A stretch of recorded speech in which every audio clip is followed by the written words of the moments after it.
Hello and welcome to Spooning with me, Mark Wogan. We are here in the chef's table at Corrigan's Mayfair, and I am as ever joined by a very special guest where I will be challenging the food that they love and the food that they hate. And I will, of course, be making my guest don the Spooning with Mark Wogan blindfold. But who is my very special guest today? Well, I mean, this man is an actor, a musician, an author, a voice artist. He's devilishly handsome. I mean, to be honest, you can go off people quite quickly. But let's see if he's as nice as he seems. Please, will you welcome to Spooning with Mark Wogan, Mr. Richard Armitage. Hello, sir. I thought we'd be cuddled up in a bed. I'm getting it now. Spoon. I thought it was a bed. I mean, look, we can do that. I mean, I've got no problem with that. I mean, you know, I think we can all, given the current climate, we can all benefit from a cuddle. Do a little bit of a cuddle, yeah. You know, it's very nice. But yes, you are what one might describe as over-accomplished, if you don't mind me saying. So doesn't feel like that sometimes. But yes, I mean that thing of, so you're a gifted musician. There's lots. I think that what I'm getting at is there's lots about you that perhaps people don't know, which is you are an exceptional musician. That was your kind of. Who said that? Well, I mean, look. I mean, I used to play. Yeah, but I mean, hold on. If you gave me a cello now, you'd think there was a cat being strangled in the room. Quickly, get that cello. Anyway, Palace, go get the cello. Thank you. Thank you. But you played cello. Did you the flute as well? I mean, come on. I mean, these aren't easy instruments. That was because the cello was so massive. Trying to get it on the school bus, I'd get jostled. Mm-hmm. So I went home and said to my mum, "Can I play something smaller?" So I went, "I'm getting the flute because it will go in my school bag." So yeah, that was the only reason why. But yeah, no, it's given me a lifetime of musical pleasure. And you love your music. I really do. Yeah. And I use it a lot for acting and for writing as well. I channel music. But that's the interesting thing, I think, you know, because you're here to talk about your new book, The Cut. And what was interesting for me was I read the book and then I read about you and you sort of go, oh. Did it make sense? Yes. It kind of, do you know, there are bits you can see your inspiration. I mean, it almost seems like a trite word for some of it. Your struggles and your life coming out on the page through the various characters that you've created. Yeah. And it is, you know, it becomes, and for me, it became all the more moving parts of it. Then reading about you and your life. Yeah. I didn't set out to do that actually. But somebody said actually it was Harlan Coben. Just Harlan Coben. Yeah. He was like, you know, you just got to write about the thing that you know or the thing that you're passionate about. And so I came up with an idea for a story and realized, I could just set this in a fictional version of my hometown, and then all of these childhood memories will, you know, spring up like an untapped well, which they did. But without giving away plot lines and all that sort of thing, was there an element of catharsis in it for you? Because they always say, like, if you go through therapy or writing stuff down is a big part of it. I mean, in the big picture, my entire career has had that quality to it because, I mean, what I didn't realize about myself until I'd written the book was just the idea of somebody being silenced as a kid, so unable to come forward about a crime that they witnessed, but then when they find their voice as an adult coming back to rectify the damage of the past, I sort of realized, that's maybe my trajectory into acting is that, you know, I found a voice because I got other people's lines to say and put on other people's costumes. And because you would describe your acting style as method. You do immerse yourself in that person. I don't really know what that means, method, because people, it's like, and I sort of know what it means, but if you're playing a serial killer, you can't really go out and sort of have a crack at serial killing to be method. No. But I know what you mean. It's sort of like I do like the immersion, and I always assumed that's what everybody did. But when you come into the industry, you realize, actually, there are some people, and there's nothing wrong with this, that want to be themselves on screen, on stage, and it's all about, you know, the virtuoso aspect of the show-off version of acting, which is great. It's not. Again, that's a movie star. I'm the opposite, I think. I mean, it's funny, isn't it? You kind of look at people who I mean, one of the greats, like Sean Connery, who Yeah. was Sean Connery in every single movie. And that's I what mean, you wanted. You wanted I'm him a to be Sean Spanish Connery. conquistador. Yeah. It's like, that's a Scottish accent. love it. You know, it's sort of, But it would have been wrong if he had gone Spanish. No, wouldn't if it? he tried to do an accent, you're like, Yeah. what's wrong with Sean Connery? Yeah. You know, Why we is he expect him doing to that be- voice? Exactly. But others, you know, are very transformative. Yeah. And I don't know. I think what you're touching on, which I can say, which would be difficult you say, is like, I think what you do requires more skill, which is sort of becoming something different each time. Yeah, I think. But I've also had a crack at the other thing, the other side of it, which actually it takes more effort to sort of put yourself together, to walk on stage as yourself. I mean, doing this book tour, I mean, it's easy because I know what I'm talking about because I wrote the thing. Yeah. But yeah, going on stage as myself, I find it excruciating. But isn't that a lot of what acting is? Like you disappear into a role, you become someone else. You, as you said, you kind of, it was a catharsis for stuff you suffered as a kid, which, you know, is part of the subject of the book, which is bullying. You were quite severely bullied as a kid. Yeah. And, you know, I think that what I identified, you know, I suffered bullying as a kid, but I then, my reaction to it was, oh, I'm going to become that person so that I'll attack you before you can attack me. And, you know, and I have great regrets Is that what's about going to happen? No. Are we getting into a fight? Is this the opener for a punch? Exactly. Well, but first I'm going to blindfold you. So I stand a chance, because I mean, you know, you've been special forces and all sorts of things. I'm just a cook. You make a good point there, but I've worked with people. A guy actually I worked with on North and South who was a sort of severe stutterer in real life, and you know, but when you gave him other people's lines, it was suddenly it was like a light bulb came on, and so it's. Yeah, it can be a sort of doorway that frees you in a way. But that performer, the performer in people always fascinates me. Yeah. You know, I remember a few years ago, I was lucky enough, I sat next to, at a dinner, Bruce Forsyth. Right. And for the dinner, it was sort of like chatting to an old uncle. Right. You know, it was like something, oh, yes, oh, yeah, that's nice. And then at the end of dinner, or, you know, after the main course, somebody came up with a stick mic and went, Bruce, would you say a few words? And it was like, bang, he turned into the person who I hadn't sat next to for the whole dinner. That was his thing. And he was there, he was singing, he was dancing, he was telling jokes, he was picking on people and it suddenly was like, what? Yeah. I've had that thing where, you know, you're in a rehearsal room for a play and, you know, it's you kind of disappear into the character, and then there is a point where you realise I've got to put this on stage now, and you do have to open it up because people are buying a ticket to see a performance. So, and that transition for me is I find that quite tricky. But if we go back to the beginning, we are of a similar period in history, should I say? Let's face it, it's history now.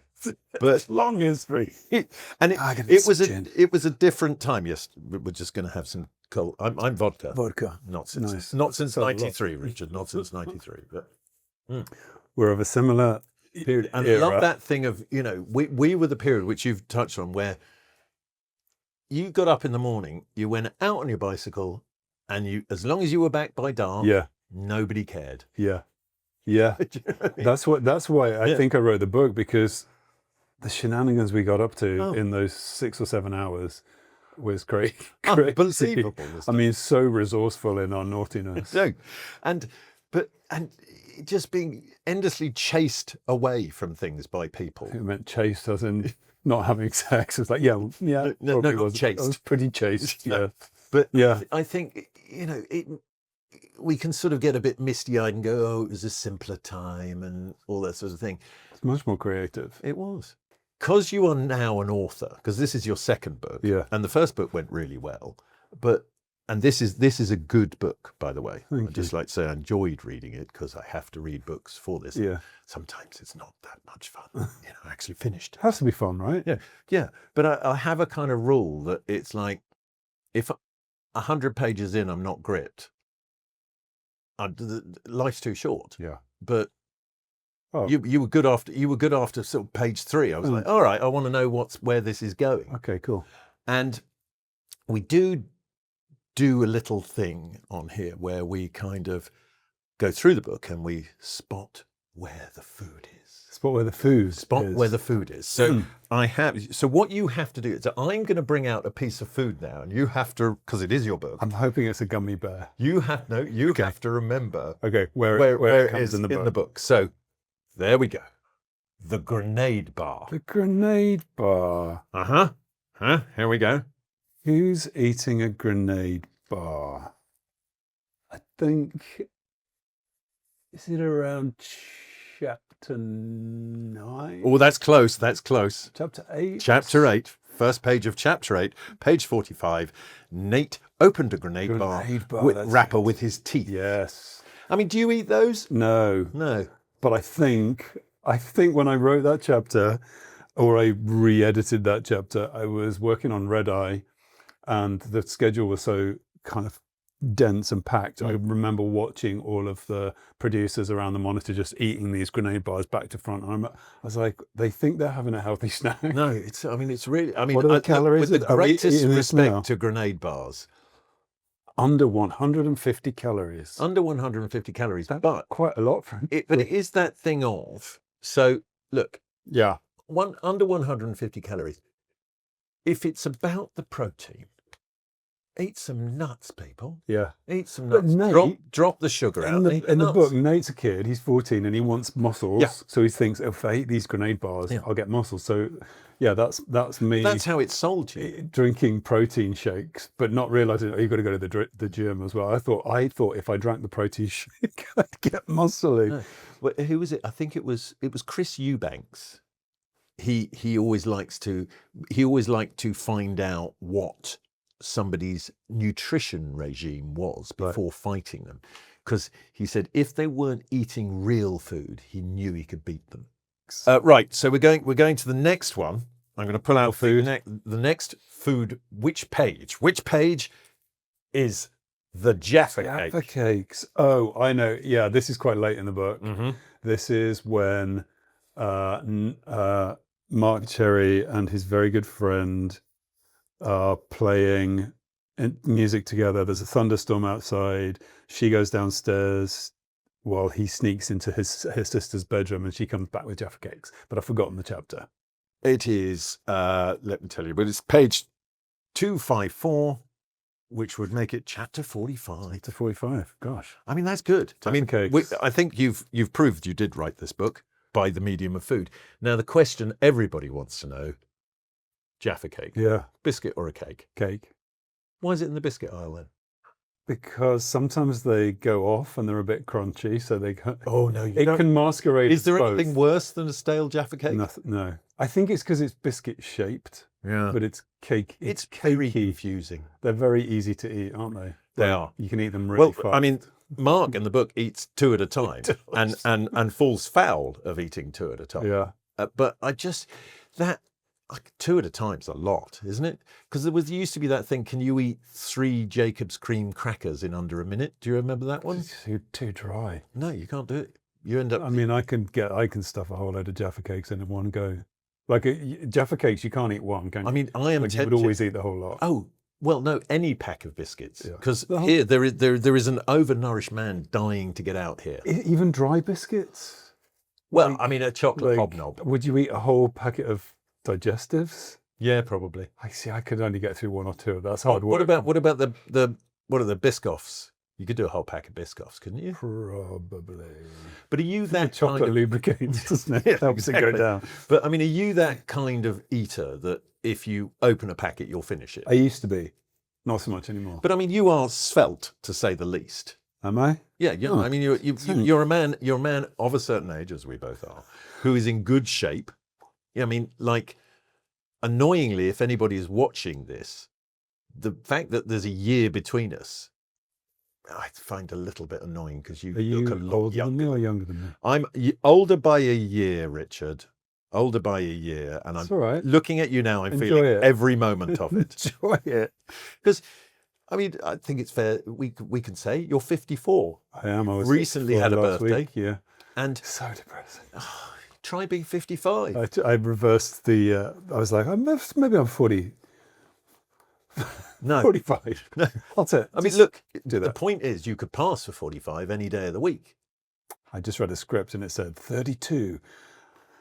Okay. I can do this. That's a bit of a stretch, yeah. Well, no, you go into method. You go into the... How old are you in your head? I think I feel like I'm still turning 40. Oh, no, I'm much younger I'm than that in 39. my head. Yeah. I'm about 22 in my head. 4 years old. 4 years old.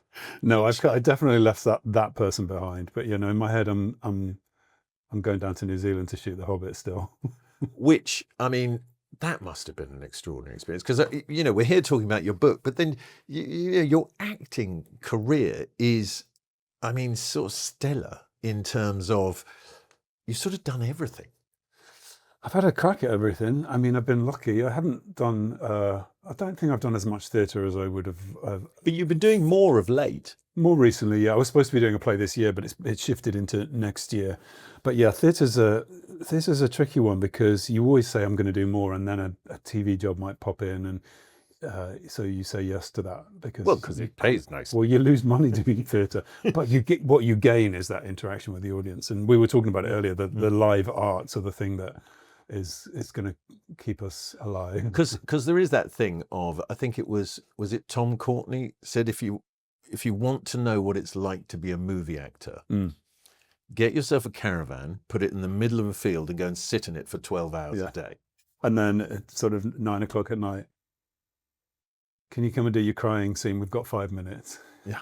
I mean, but that is the reality of it. So that is, I think, why most people who love their craft of acting want to end up on stage, which is what we were talking about before. Yeah. Yeah, I mean, it's the thing that brought me in initially was it's such a paradox, isn't it? Because you were talking about performance, and actually I came in through musical theatre, but I was often told in the early years, you know, smile, look like you're enjoying yourself, and I realised, okay, so if I was enjoying myself, I'd be smiling, but I had to sort of fix a grin on my face because I realised it wasn't for me, and I still find the performance aspect a bit difficult. I'm much more of I'm a fly on the wall type actor, I think. It's like I want the audience to come in, but I don't want to be showing it to them. But I mean, but you have a screen presence, which, I mean, I've never seen you on stage, but you have a screen presence. You must come. Well, I want to now, definitely, because I think that would translate well on a stage. I think, you know, you have a demeanour about you that could hold a stage. Well, I was sort of built for that. I mean, it's what, you know, as I say, the training that started. Because you didn't see most of your teens for your own jazz hands, did you? No. I mean, it was They blinded. were massive. They were like in my face. But like, tap dancing at the age of 4. And then, you know, all I wanted to do when I was in my final year of drama school, I wanted to join Théâtre de Complicité and spend the rest of my life in a company of physical theatre artists. Like, that was my thing. Yeah, but what you did do, you literally ran away with the circus, didn't you? Were you 17? You went... That was before drama school, actually, yeah. So 17, you went off to... Budapest. Budapest, you joined the circus in Budapest. Yeah, because back then you had to have an equity card to go to auditions, and there'd be a room with equity members and people that don't have an equity card, and the people in the non-equity room weren't even being seen. So you'd come all the way down to London and you'd just get rejected by the assistants. So I had to get an equity card, and the only job I could get was it was in a sort of circusy dance troupe, 6 weeks in Budapest. So I went and did it and got a card. Don't need it now though. And the rest is almost history. Almost history. But you then, so you studied twice, didn't you? Yes. So initially you went to, it wasn't RADA. No, I went to Patterson College Patterson in Coventry, College, which took me to 16, 17, and I came out and went to open auditions without an agent, all of that. And then realised when I was being told, smile and look like you're enjoying yourself. But do you think that, what do you think was, because you obviously were passionate about music, you were passionate about dance, you could sing, another annoying string to his bow, you could sing, but musical theatre wasn't... No, I didn't see a future in it for me. I was watching people around me who were so much better than me, and it is a particular muscle, musical theatre, musical comedy. I was watching my peers and thinking, I'm never going to get to that point. I'm in the wrong lane. Right. And actually, I was in Cats in the West End, understudying all the leads, and Gillian Lynne and Trevor Nunn came in to sort of revamp the show. And Gillian Lynne took me aside and said, I think you're in the wrong job. You should go to Lecoq in Paris to study mime. And I said, well, actually, I've just auditioned for Lambda and I've got a place. And so she gave me some money to help me through my first term. But yeah, she was right. She was right. I mean, the point is, I think what's lovely about that story is, this is Gillian Lynne, who was one of the great choreographers of her generation, probably the great choreographer of her generation, that she sort of took the time to go, no, could you thought about, it's not bad, I just think you'd be better doing this. Yeah. And it was interesting because I was unsure whether I was doing the right thing, because I could potentially have continued in, I was making myself a student again at 2021. Having been out there earning money. The 21-year-old you would have gone, I'm too old to be far too old to be going back to pita bread and hummus every night. But I did. I sort of stopped that career, and because I knew that this particular lane of a career can have a bit more longevity. And I mean, it was a gamble that paid off. Yeah, quite frankly. So you did the 3-year course at Lambda, came out, new agent, new approach. And the sort of work started happening sort of pretty soon after that, didn't it? Yeah, I went to Birmingham Rep, then went to the Royal Shakespeare Company, did a couple of seasons there, did a few one-liners on Casualty, Doctors, The Bill, as every actor does. Of course, you have to. One of the questions I want to ask is, how much does, you as an author influence now you as an actor versus you as an actor influence you as an author? The kind of authoring, I think I had picked up some tools from working on long form TV, just how things are structured and what makes for a good story and what needs to be removed in an edit.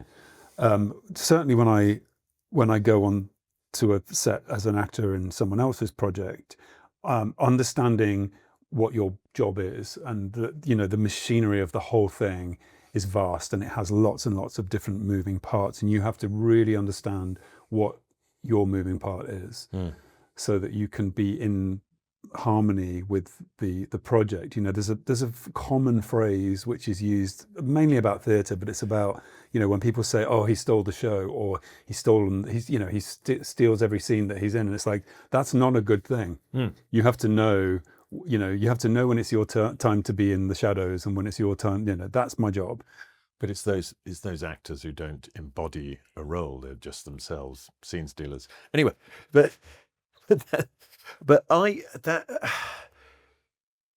for me, if I'm reading a book, for me, it's a good book if I can see it when I'm reading. Right.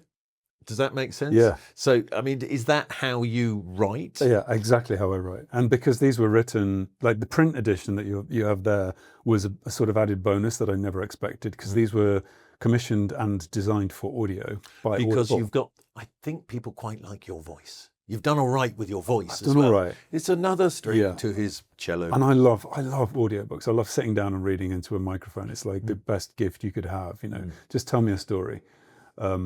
So these stories came through that process. And so I think the way my mind works was I would create the cinema, I'd create the TV show as vividly as I can, and then write it down. So, and often that's why your own experiences can really reinforce what you're trying to write, because if you're pulling from real memories, it's fruitful. But you can also create, like I use dreams a lot. So the imagination is equally as valid as memory. But my problem is, as I get older, I find dreams harder and harder to remember. Really? I wake up and go, I'm sure that was good. I wish I could just no.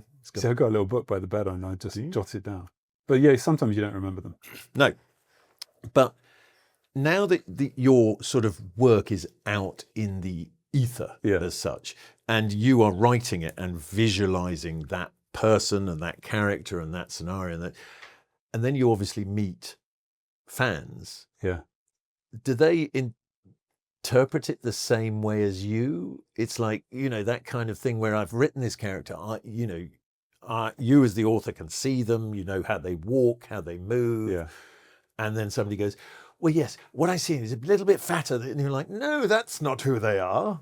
Yeah. I mean, and that's the joy of it all, because, my work is done. I'm handing it over to you. You see who you see. And that's why, I like to create a description of the character, but I also understand that someone else is going to visualize this in a slightly different way. And that's why this art form is so fluid, because, what is appealing to one person. And that's why I find reviews so odd. When somebody goes to see something and they give it 1 star or 5 stars, like they didn't like it, but somebody else will see something completely different and disagree with them. So, that's why But it's also, it's like if somebody goes to see a comedian and they don't find him or her funny. Yeah.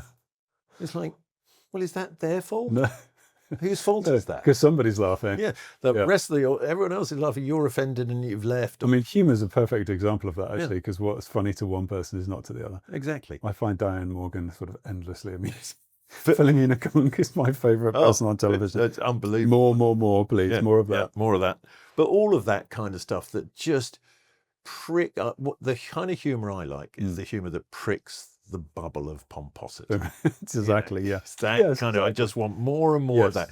It doesn't have to be hugely controversial. I don't want to sort of out a whole sector of society because I think it's funny. Yeah. Which some comics do very well, but it's like, oh, it's a bit uncomfortable. But that thing, like you say, the Philomena Kunk stuff. The observational just humor. like, boop, there you go. Did you notice that? Genius. I do now. Yes.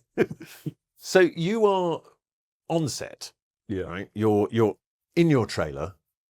Luckily, you've got the ability to write books, so you're doing that, and you are fueling yourself with what I have here for you, which, quite frankly, is revolting. Which you love. I can't believe. And I've let it go lukewarm. Yes, I've let it go lukewarm. Love There's a fork. I've let it go lukewarm as prescribed. Can I have some? Yeah, of course. It's They're wheat, yours. isn't it? Hey? It's wheat, isn't it? Yes. The kind of bad wheat we were talking about. Yes. I can have a little bit. Little bit. So, well, hold on. Because I couldn't find the ones you were talking about, which are they the rice version of that? I don't think they exist. It's just in my head. So you try to be gluten free. I do. And not today. And then, so that is tell people what those are. These are called super noodles. I think they used to be about 6p a packet. Yep. So I ate a lot of them when I was a student. And it's got a little packet of something that the devil created. So the instructions are thus, right? So you've got this plastic packet and you bring up a 1/4 pint of water to the boil. You put the whole pack in with the sort of sachet of, they describe it something. No, they describe it on the packet as vegetables. And it's just like not vegetable, greenish dust. Vegetable. Yeah, green dust. Steep them, you let them go cold and sticky. And I'd forgotten I'd put that on the list. So I was watching, there's a brilliant show called Motherland, which is Anna Maxwell Martin. Oh, so there's in the beginning of season 2, she's kind of like vegging out at home because she's left her job and she's just like, and she's on the sofa eating super noodles with her fingers. And I saw it last night and went, yeah, that's exactly it. Absolute trash. Sorry, super noodle manufacturer, but I mean, it's trash. however you want them. I mean, when I was younger, it was a thing, and it's even set as a whole piece now. Look at that. It really is. Yeah, not good for you. Not good. But it's that thing. When I was young, it was a product called pasta, and that just drenched in soy sauce. So it wasn't even. Look at that. I mean, this looks you like could repair a puncture. Do you know what? You know when you go to Japan when they do those food models where they make them out of plastic. That's it. I mean, it is. Thanks for getting those. Well, I mean, they are a miracle of science, as opposed to. No, you're good, thank you. But they are a miracle of science rather than food, aren't they? I noticed that you didn't open the Jaffa Cakes. Well, no, they're yours to take. You can have those for afters. Having read your questionnaire, you're a man of quite sophisticated tastes. I think, having travelled the world with work, you've been lucky enough to sort of eat food sort of everywhere. Yeah, where would be your go-to place for food? I've got a suspicion I know where it is. Is this something I've put on the? No. I'm just sort of saying, if you could eat one cuisine for the rest of your life. That's really hard. I'm always drawn to Asian food. Mm-hmm.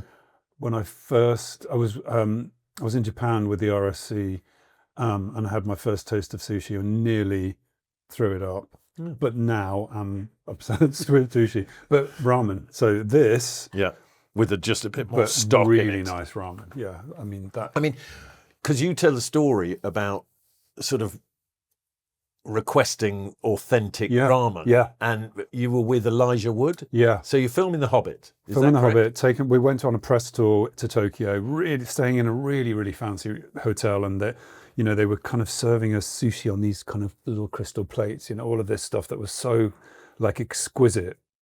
But I said, do you have any ramen? And they kind of look at you weirdly because it's like the lunch dish. Mm-hmm. And then so we'd asked, we want authentic ramen, and they drove us out into this suburb to this literally shack, hole in the wall. Best thing I've ever eaten, really. So good. Yeah, just like freshly made and all of those brilliant ingredients. And it's all about the broth. Everything else is sort of the accompaniment. Yeah, if you can't make the broth. That was so good. Well, I've never forgotten it. Well, it's like I say with pizza, if you can't make a margarita, you shouldn't be making pizza. And isn't that the best pizza, really, with all the other toppings on it? Stripped everything away. Yeah. Simply sauce. It's about margarita sauce. doesn't have cheese on it either, does it? It does. That's that's an Americanism, is the marinara, but it's what's the one where you just have the tomato sauce and the arugula on the top? Yeah, that's a marinara. Nice. But I would, I think sometimes simple is best. Yeah. Although I do like complex. Where's you? So you've had that kind of incredible experience of sort of local food. Yeah. And then there is the other end of the spectrum, which is the finest food allegedly to humanity. Yes. I don't know about you, but the older I get, the less I want to eat that kind of food.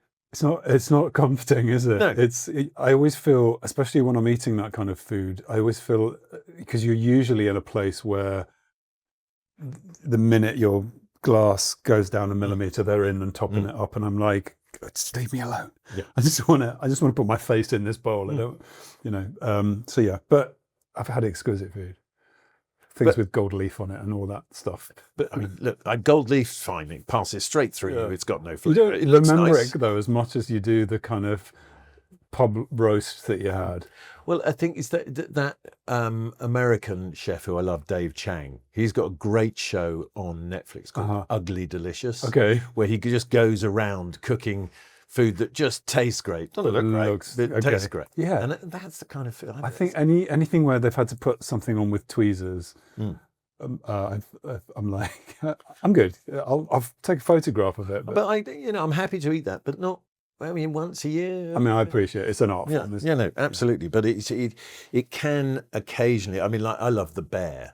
Yeah. Have you seen The Bear as a series? That kind of the thing is, and programs like The Bear have exposed it. Is if you're doing that kind of food, it's all a bit nuts, and there's a lot of nuts on that plate. If you'll excuse the term. Without nuts. Do you not feel though there's a sort of movement back to that sort of like ugly? Yeah. Well, as the French call it, cuisine grand-mère. Grand-mère from your grandma. Yeah. Or from the big C. No, from your grandma. Yeah. It's like Texan barbecue when you go to and they just put it on a piece of paper and weigh it, and you walk outside with like, But that's my favourite thing that I've ever bought myself was a full-blown smoker that I have in the garden for brisket. Oh God, yeah. I mean, and it takes that kind of back to the caveman type cooking to a new level, because you can sort of disappear for hours. Yeah. It's like, sorry, I'm out with the smoker. Leave me alone. I'm smoking. It's not doing anything. It's an excuse to be left alone. And I'm very pro animal fats as well. Oh, well, which the smoking gives you. You are here to talk about your book, The Cut. Okay. Just move that. Yeah, but why? Because it's starting to. Starting to repulse me now. There we go.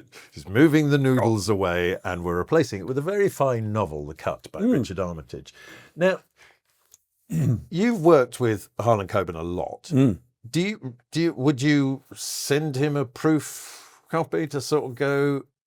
I mean, yeah, he said, Armitage has done it again. Yeah. A chilling and atmospheric thriller with characters you'll never forget.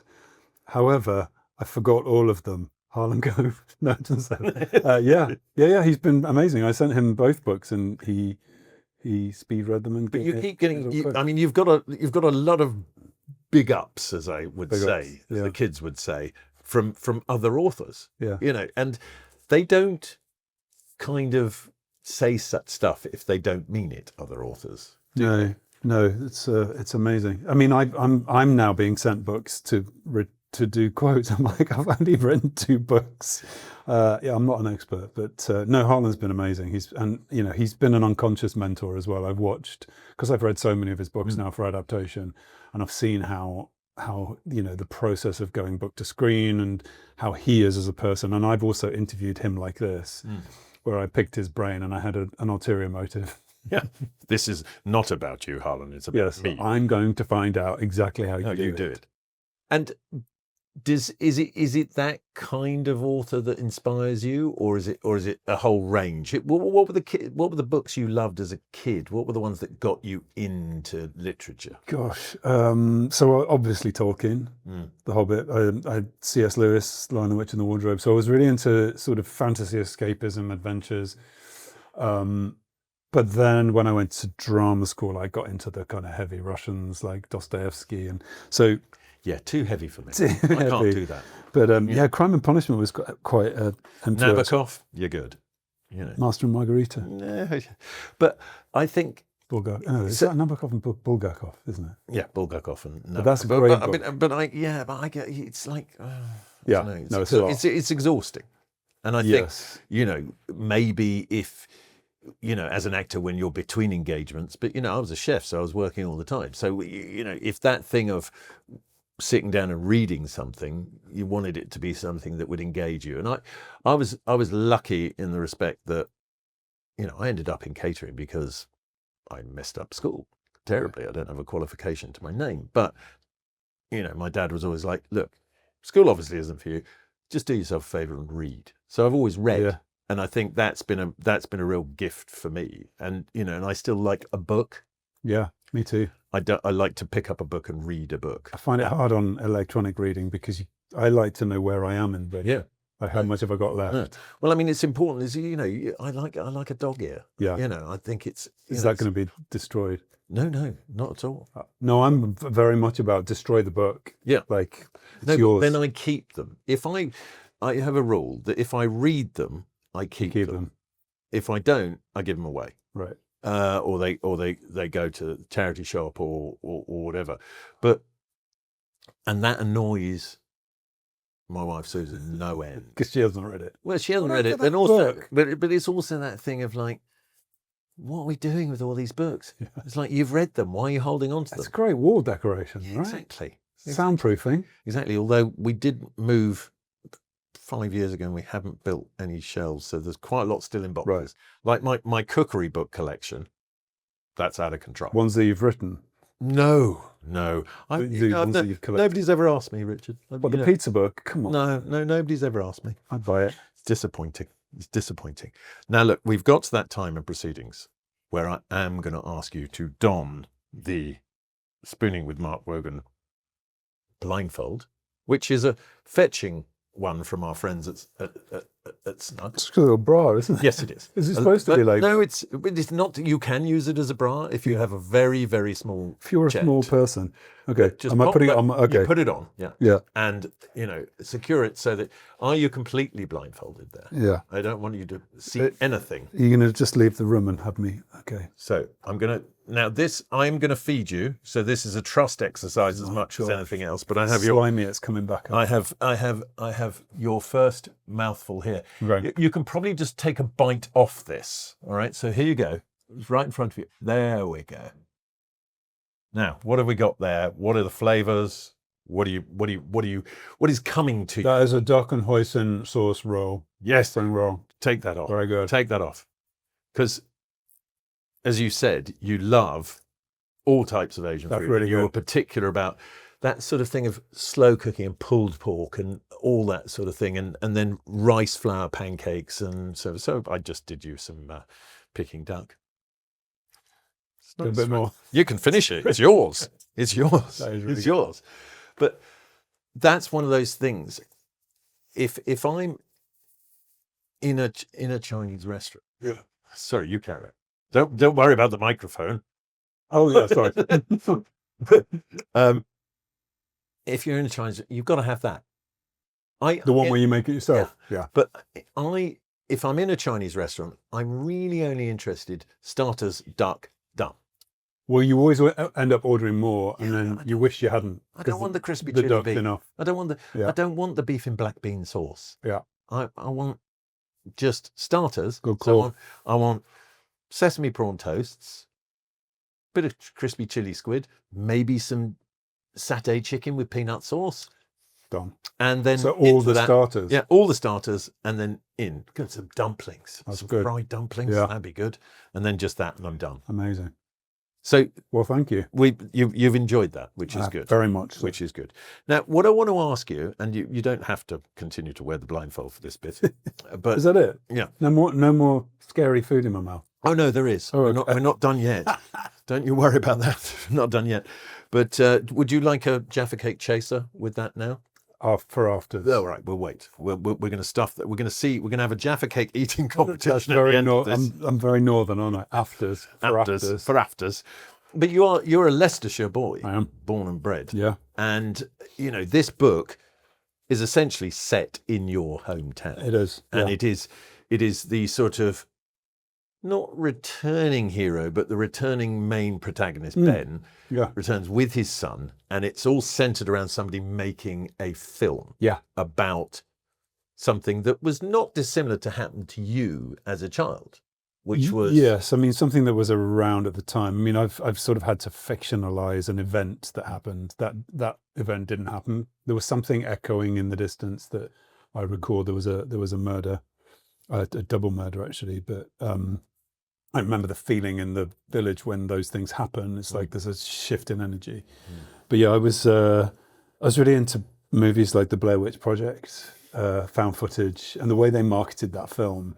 To sort of say, at the time. none of the cast can be here because they all died during the making of the film. I was like, oh, that's so brilliant. So yeah, somebody comes to the village to make a found footage horror film, but it's not quite a horror film. Because the weird thing is, so the main character, Ben, his son Nate, gets cast in this movie. Yeah. And it was just, for me, it was like where I am in the progression of being a parent and what my son wants to do next. It was like I was seeing Nate as my Harry. And so it was, that thing of going back to sort of wanting to see it all. So you did paint a fantastic picture of that sort of semi-rural kind of England that almost gets whitewashed and forgotten because we want either the really gritty bits or the really shiny bits. Yes. And there's that bit in the middle which makes up the majority of the world that we all grew up in. Yeah. East Midlands. I did do a lot of Googling of the extraordinary place names that are around that part, because it's really ancient actually.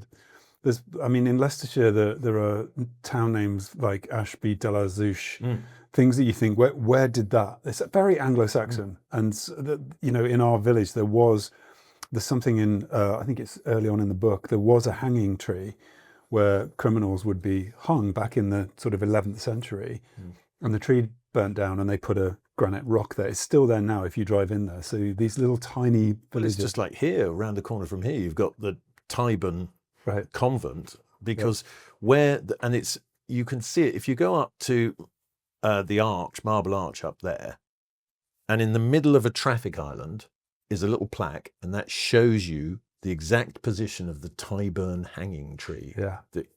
And everybody used to come up here and watch the hangings and do all that. I mean, it is bizarre if you think about it, but that kind of history and that part of the UK that gets forgotten. But it's interesting you saying about place names. Yeah. So we have a thing in a family as we drive around in the car is you have to introduce yourself and become a character Right. that is named, so it's like, hello, Cromarsh Gifford, very nice to see you. Hello, Barton Stacey, I'm here for the weekend.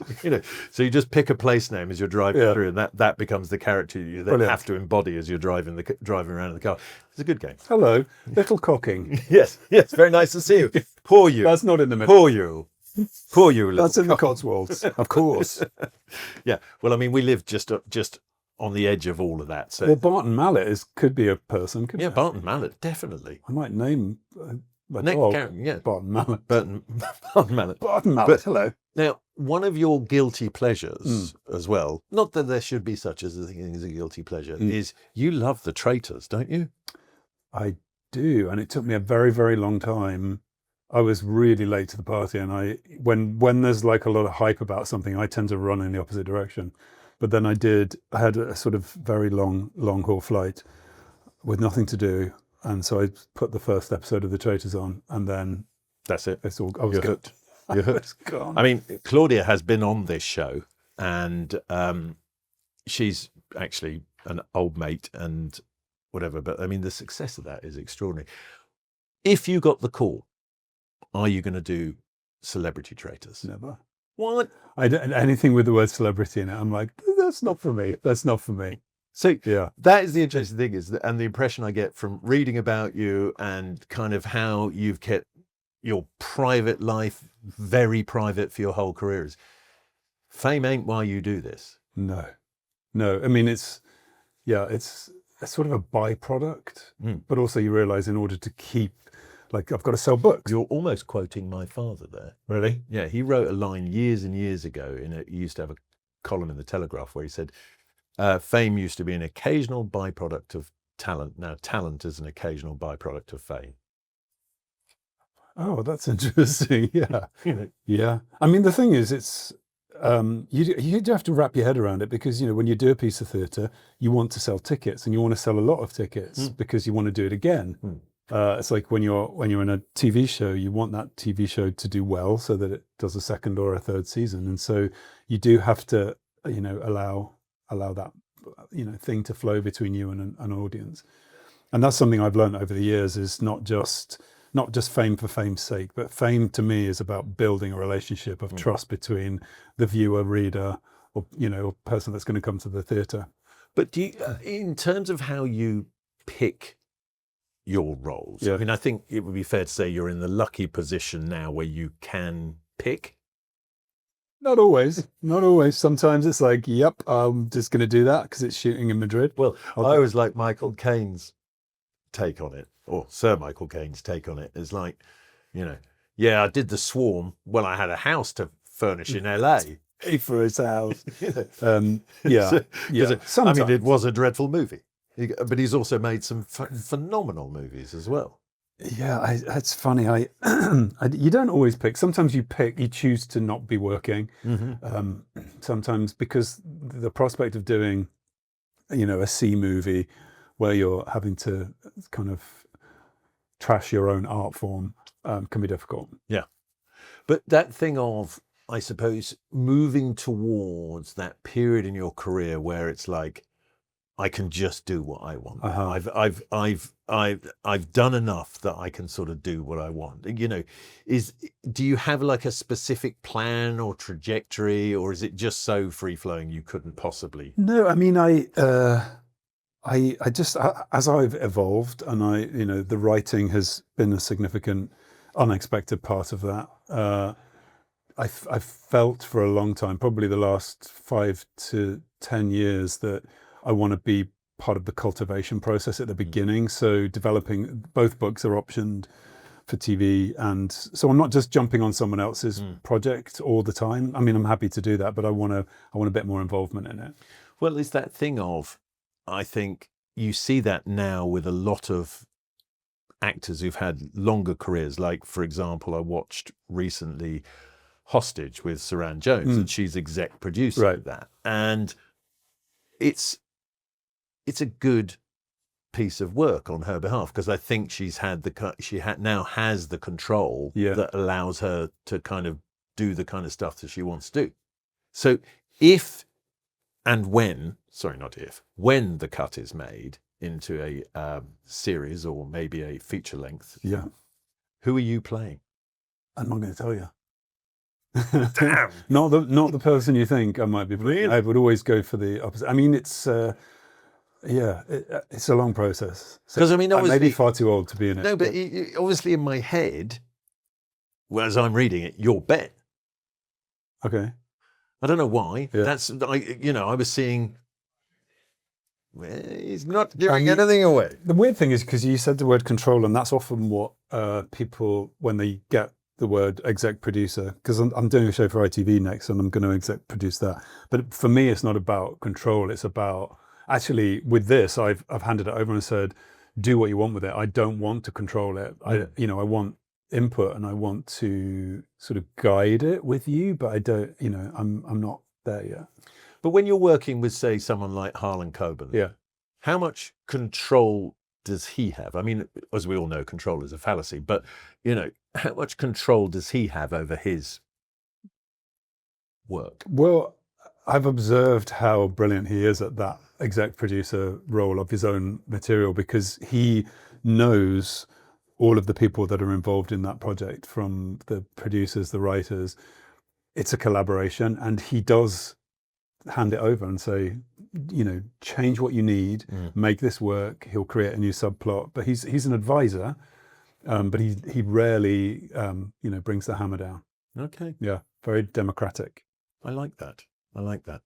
What you may not like is I'm going to ask you to put the blindfold on again, because it's time. I hope it's so good. exciting. No, I am excited. I've never had someone this excited to put the blindfold on. If it's sea anemone, though, it's coming back. Here we go. So Okay. this one takes a little bit of putting together on my behalf. I'm seeing if my olfactory. This is a dish created by the team here. It smells like noodles again. No, there's no noodles here, my friend. There's no noodles. There's vinegar in it. Is there? You say that. Look at this man has a keen nose. We'll give him that. But is that what he's getting? I'm just going to pop that. And again, this is a bite thing. Here we go. You ready? Yeah. Take a bite of that. Oh my gosh. Pickles. How good is that? Is that delicious, or is that delicious? Pickles. Mm-hmm. Cornichons. Mm-hmm. Is there some pâté in there? There is a form of pâté, yes. And some bread. There is some bread. And there is also a chutney. Are you trying to kill me? No. Take it off. Take the blindfold off. You're going to see. So it is the foie gras and chicken liver pâté. Because you said you hate liver. Yes, as a slab of thing cooked in a pan. Oh, right. So this is the Corrigan's Mayfair and Chef Simon's, what he describes as a country pâté. I mean, it's not exactly what you would call rustic, but that's gluten-free bread. Amazing. It's gluten-free brioche. Very good, actually, yeah. It's not bad, is I'm it? impressed. Yeah. And the pickle was good too, whatever the little chutney is. So that's just like a fruit chutney. Oh, yeah. And then you've got a sort of reduction jelly here as well, which gives it an extra sort of depth. Can I go in again? It's all yours. It's all you. Look, I've got some more toast for you here. I got really into pickles when I was doing a Chekhov play with Toby Jones. We were doing Uncle Vanya back in 2019. In one of the scenes, Astrov and Sonia are eating. And we had like a whole rehearsal day with a Russian who came in and taught us how to drink vodka. I'm good. I don't need teaching. But the whole thing about pickles and the acid versus the sort of, it was like you have the vodka, then you have the acid, and couldn't stop. You see, I've got into pickling, which might be an age thing. Are you a cook at home? Do you like to cook at home? I mean, because I obviously still cook at home a lot, and I actually find now that I don't have to do it for a living anymore.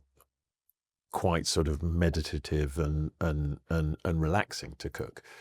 Do you cook? Are you the cook in the house? Yes. I cheat a bit. I'll get a box delivery thing where it's the ingredients in a bag, and I do all of the chefing bit, but I don't have to plan the meal or measure the ingredients because I don't have a chef's brain. But you don't need a chef's brain. I mean, I can do some dishes from the top of my head and they taste good. The only thing you need a brain for is baking.